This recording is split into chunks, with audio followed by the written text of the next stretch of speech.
independence of the judiciary.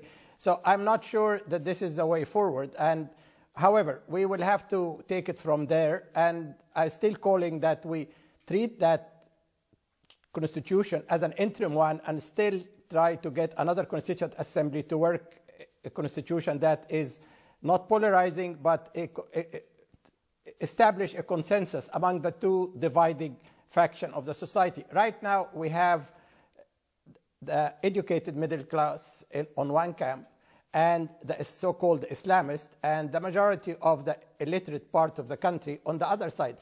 That's not the way we expected after the uprising. We needed a charter that unifies the people, that start talking not about controversial issues like the role of Sharia law, how you restrict freedom of expression, freedom of religion, freedom of worship, but talk about science and technology, education, healthcare, and that's what really people cares about. So we are going through a difficult time. As you know, the economy is falling apart.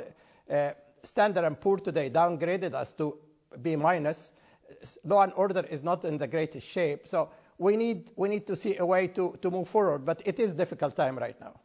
But if these numbers hold, it looks like a pretty significant victory for President Morsi and the Muslim Brotherhood. Was this the silent majority that was speaking? I'm not sure it's a silent majority. I mean, you have the Islamists, which is probably like 30% of the country. The rest are, as you know, I mean, 1/3 of the country is illiterate. I mean, they are being told that this is the way to stability, and I think they have a right to think that way.